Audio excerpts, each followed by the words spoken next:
Estamos de volta e vamos falar, gente, nós já falamos esses dias atrás, só que é um assunto que nós não podemos deixar de comentar e de falar sob o ponto de vista de vários profissionais, não é? E de várias pessoas também. Então o que acontece? Nós havíamos falado tempos atrás, acho que um mês atrás, se não me engano, nós havíamos falado sobre depressão e ansiedade, de um ponto de vista. Daí, agora, hoje, nós vamos falar de outro ponto de vista, que basicamente o ponto inicial me parece ser o mesmo. Mas quem vai explicar com a gente agora, que está aqui com a gente, é Derek Gomes. Olha, eu já não li o do meio, porque o Derek já não é muito fácil. Eu já pulei para o Gomes. Tudo bem, Derek? Tudo bem. Derek, vamos explicar, antes da gente conversar, o que é ansiedade. O que é ansiedade? Porque me parece que existe diferença entre a ansiedade e a pessoa que é ansiosa normalmente. Existe essa diferença ou não? Sim, é que ansiedade é um termo muito amplo, né? Então engloba muitos sinais diferentes e diferentes transtornos também. A gente tem uma classe de transtornos de ansiedade, entende? Então são diferentes transtornos que estão dentro da ansiedade. Para a mesma causa, praticamente. Não exatamente para a mesma causa, mas que envolvem pontos em comum. Certo. Entende? Então, uma pessoa ansiosa seria o quê? Uma pessoa com ansiedade assim, comum, independente dessas causas diferenciais. O que seria uma pessoa ansiosa e uma pessoa com ansiedade? Isso, no senso comum, quando a gente fala assim, tal pessoa é ansiosa, a gente pode estar se referindo a que é a pessoa que tem dificuldade para esperar por algum resultado, por exemplo, que gosta de tudo rápido. Eu sou assim, eu gosto de tudo rápido. Eu, quando tenho que esperar resultado, eu tenho que dizer para mim, não tem como mudar, tem que esperar o resultado. Agora, coisa para fazer... tudo para mim é para ontem, tudo é para ontem. Isso. Mas eu não sou assim, mas eu não tenho ansiedade. Pois é. Aí a pessoa que tem um transtorno de ansiedade é a pessoa que está tendo dificuldades importantes na vida, por exemplo, no trabalho, na vida acadêmica, na vida. Mas o que, por exemplo, assim, eu não consigo achar essa diferença. O que seria? Por exemplo, esse transtorno seria o quê? A pessoa não ficaria ansiosa, por exemplo. Eu estou te perguntando para eu tentar entender, para o nosso telespectador também poder entender. Sim. Assim, que nem o meu ansiosismo, que eu sou ansioso, para mim não é uma doença, eu não tenho transtorno nenhum, para mim eu tô de boa. Só que eu quero fazer tudo acelerado, tudo rápido, tudo para mim eu quero fazer rápido. Tanto que você vê que eu tô aqui sentado, mas eu tô mexendo o pé e tô mexendo a mão. Mas qual é a diferença disso para uma pessoa que tem o transtorno? Aonde esse transtorno abala? Porque para mim a minha ansiedade não abala em nada, só me ajuda. Então, no sono, por exemplo, é uma área que costuma ser afetada pelo transtorno de ansiedade. A pessoa tem mais dificuldade para dormir, dorme menos. Eu durmo exemplo. Então. Mas eu acordo feliz, não acordo irritado, não. Outro ponto, a alimentação. A pessoa pode desenvolver também uma compulsão alimentar. Por causa do transtorno? Isso, relacionado aí com o quadro de ansiedade, entende? Mas e daí esse transtorno afeta como na vida dela, assim? Por exemplo, ela deixa, se ela é uma pessoa, vamos supor, tem um escritório, um profissional liberal, tem um escritório, que ela está fazendo um curso na UPG, em qualquer faculdade, em universidade e tal, isso como atrapalha? Ela começa a não ir? Ela pode começar a evitar determinadas situações, exatamente. Tipo, não ir trabalhar? Exato. Ela pode, se ela ficar muito mal no trabalho, devido a essa condição de ansiedade, por exemplo, ela pode começar a evitar isso. Tamanho desconforto. Porque ela faz uma alegação daí que ela ficou mal por causa do trabalho? É porque quem sofre com ansiedade, um ponto que está em comum assim, com diferentes transtornos de ansiedade, é uma preocupação excessiva com coisas que podem acontecer ou não. Entende? E às vezes essas preocupações podem estar relacionadas com o trabalho da pessoa. Ou tipo assim, não vou sair na rua porque eu vou bater o carro. Isso, ótimo. Aí a pessoa não sai. Isso, exato. Ela pensa, não que aconteça, é isso? Exato. Se eu for no trabalho hoje, o meu chefe vai me xingar na frente de todo mundo. Vai me mandar embora. Xingar na frente de todo mundo eu faço todo dia com ele. E eles não vão embora, né, João? Eu xingo o João todo dia para ver se ele pede a conta, ele não pede. Então esse medo que a pessoa vai criando. Isso. Esse é um transtorno de ansiedade. Isso. Que não tem nada a ver com ansioso. Isso. Não com esse termo ansioso, né, que eles costumam usar. Então lá eles dizem assim pra mim, tem até a menininha do meu caseiro que começa, ela tem 7 anos, ela diz, calma, Léo. Ela fala pra mim, porque eu digo, vamos fazer. Ela, calma, Léo. Mas então, isso, uma coisa não tem nada a ver com a outra. Não necessariamente. Às vezes sim. Às vezes... Sim, pode ter uma ligação. Exato. Ou falta a ponte. pessoa buscar ajuda para ter esse diagnóstico. Né? Às vezes pode ter, mas não necessariamente. Tá, e daí, qual é a diferença então da pessoa então que tem esse sintoma de ansiedade que é esse problema que a gente falou, e da pessoa com depressão. Elas existem? Tem diferença entre uma e outra ou não? Tem, sem dúvida, tem. A depressão, ela é mais específica, é um termo mais específico do que a ansiedade. A depressão, quando a gente fala em depressão, é uma tristeza persistente, duradoura. Então não é uma tristeza que você tem hoje relacionada a um fato que aconteceu agora. Mas essa tristeza duradoura, ela sempre tem motivo ou às vezes não tem motivo?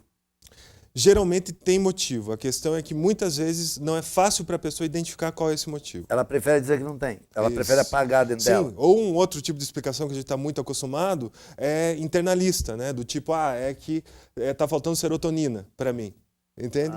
Ou meu cérebro está doente, por isso eu estou com depressão, por isso eu estou triste, né? É um tipo de explicação que as pessoas tendem a usar muitas vezes. Mas né? que ponto é a ponto assim que a pessoa busca ajuda? Por exemplo, assim, eu não consigo mais buscar ajuda. Ela deixa avançar isso ou ela chega no momento que as outras pessoas levam ela até um profissional que nem você? Aí vai depender de muitas variáveis, né? Então a gente tem uma diferença, por exemplo, entre homens e mulheres. As mulheres costumam buscar mais ajuda profissional nestes casos de depressão. Isso não quer dizer que elas sofram mais com depressão necessariamente, mas pode ser que os homens tenham mais dificuldade de buscar ajuda profissional. Por aparentemente se sentirem mais fortes. Talvez, ou por questões culturais, né? Onde a gente... Agora tem mudado, mas por um bom tempo, né, o homem tinha dificuldade para se expressar, por exemplo, né, para falar das suas emoções. Isso era tido como algo antes o homem achava o outro bonito, mas não falava que era bonito. Dizia, ele tem boa aparência, né? Assim, agora os homens já falam que o outro é bonito. O ator tal, não, ele é bonito, né? Mas sem outra intenção. Sim, exato. Então é uma certa dificuldade que a gente tinha, principalmente antes, assim, né? E o problema é que isso não resolve o problema, né? Não resolve nenhum problema, aliás. Só faz com que o homem daí vá tendo dificuldades para falar sobre isso, para abordar essas questões e tente resolver isso de outra forma que muitas vezes vai só piorar o caso, né? E assim, uma pessoa com depressão, por exemplo, ou com essa ansiedade, elas se curam ou elas têm que fazer esse tratamento sempre? Isso varia muito. Tem pessoas que podem melhorar muito em um intervalo de tempo curto e tem pessoas que demoram muito tempo. Mas isso depende do quê? Da medicação? Do tratamento que ela vai fazer. Esse é um dos pontos-chave. Né? Porque, infelizmente, a gente tem hoje, por exemplo, sendo muito realista, a gente tem muitos tratamentos que são oferecidos para pessoas que têm ansiedade ou depressão que não são baseados em evidência. Né? Então... E assim, em muitos casos também que eu sei de pessoas que necessariamente são profissionais dessa área e que acabam, ao invés de fazer o processo de ouvir e tal, que as pessoas vão lá e vão te contando, você vai ouvindo, né? Sim. E elas já medicam. E às vezes essa medicação, eu estou te falando isso como leigo, não estou falando nem como psicólogo, nem como médico, nem como nada. Estou falando como leigo porque eu vi algumas reações assim, que muitas vezes essa medicação, porque acaba sendo uma medicação forte, acaba deixando a pessoa mais doente no sentido assim, acalma aquele sintoma, mas piora outros. É como se fosse um efeito colateral assim, no sentido de piorar a situação. Isso é fato ou não? É fato. Qualquer tratamento para qualquer quadro de transtorno mental precisa ser muito, muito bem avaliado, muito bem analisado antes. Por quê? Porque, por exemplo, uma determinada medicação, se ela não for iniciada, né, num caso adequado, que esteja com os sinais adequados, né, como é que pode dizer? Uma sintomatologia necessária, ele pode gerar mais prejuízo do que benefício. Entende? Por quê? Porque a maior parte dos medicamentos tem efeitos colaterais importantes.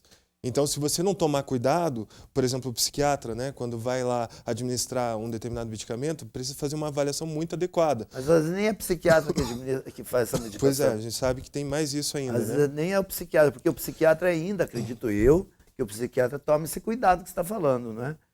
Porque ele vai tratar dessa área, justamente, não é? Porque, assim, a pessoa vai no psicólogo, o psicólogo, me parece que o psicólogo, quando vê que é um fato mais grave, acaba indicando o psiquiatra. Não é mais esse processo, mais ou menos? Mais ou menos isso. Para depois, porque o psiquiatra pode dar uma receita que o psicólogo não pode. Isso, não é? O psicólogo vai atuar mais com a psicoterapia. Isso. Exato. Só que assim, tem profissionais de outras áreas que acabam medicando a pessoa. Pois é. Que é o estrago é maior ainda. Exato. E o pior, né? Uma coisa que é importante deixar claro, não existe avaliação bem feita em 10, 20 minutos. Não existe. Não importa o profissional, não existe isso. E nem só para questão de psiquiatria ou de Não só, psicologia, isso no nem geral, nada. no geral. Até um exame normal que você vai fazer, em 10 minutos, o profissional não consegue detectar. Sim, porque tem toda uma anamnese que precisa ser feita para identificar o que está acontecendo, porque senão você pode dar um determinado tratamento que é para uma coisa, sendo que a pessoa tem outra coisa, tem um outro quadro. Justamente. Né? E o que indica esse quadro? Assim, porque às vezes a pessoa que está passando por isso, ela não se dá conta que está passando, mas os seus em volta que teriam que abrir o olho para que, assim, para demonstrar que essa pessoa está pensando. Como que as pessoas em volta conseguem detectar algum sintoma ou não tem? Então vamos por partes, né? Na depressão, primeiro, se você começa a notar que o seu familiar, o seu amigo, alguém próximo a você, começa a parecer muito triste, tem uma mudança de humor, assim, que não era comum nele antes, e isso tem durado um bom tempo, quer dizer, Tipo, dias ficar e mais calado, dias. alguma coisa assim, não querer sair. Assim, Calado, isso, uma expressão mais de tristeza no rosto, evita encontro com outras pessoas, evita situações sociais, começa a ter dificuldades para dormir, ou dorme muito pouco, ou dorme muito, começa ou a comer muito pouco, ou comer muito. Isso são típicos sintomas da depressão. Então, aí vale a pena, muitas vezes, sugerir para a pessoa buscar ajuda profissional. Né? Isso no caso de depressão.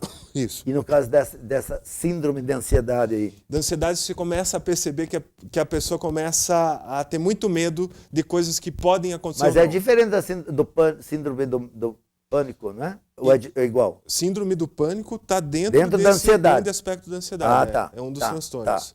O toque é outro, entende? O transtorno obsessivo-compulsivo é outro transtorno também que faz parte da ansiedade. E o toque, você falou em toque, o toque a pessoa adquire, por exemplo. Outro dia uma pessoa me falou um negócio e eu fiquei meio sem resposta porque eu não tinha resposta assim para dar. Ela disse que adquiriu o toque vendo o chefe dela, porque o chefe dela colocava assim tudo certinho. E aí eu estava fazendo negócio, e quando certinho, eu falei, cara, parece que tem toque. Ele falou, mas eu tenho, porque de tanto ver meu chefe, eu também fiquei. Isso é possível ou não? A gente tem muita habilidade para aprender comportamentos, sejam comportamentos saudáveis ou patológicos, então é possível.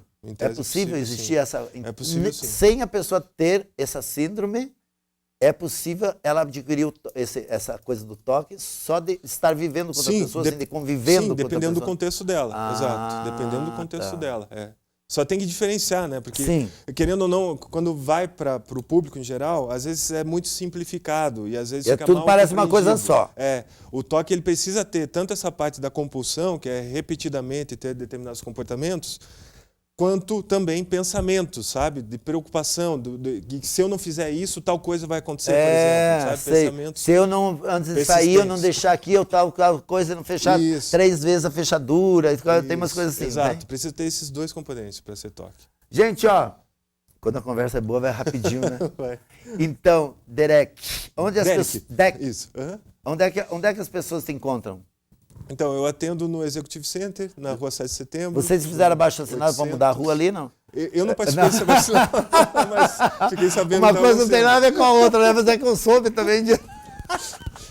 Mas quem tiver dúvidas também, quiser entrar em contato comigo, que número eu tenho redes sociais. Desculpe, eu não vi lá. Onde é que é? 7 de setembro, número 800. O número 800. Aí tem lá embaixo, tem tudo onde é que é. E daí acha você na rede social como? Rede social também. Como só acha? jogar lá. Psicólogo Derek já vai aparecer. Psicólogo Derek, pronto. Beleza, obrigado, querido. De nada, que isso. 2 minutos, a gente volta.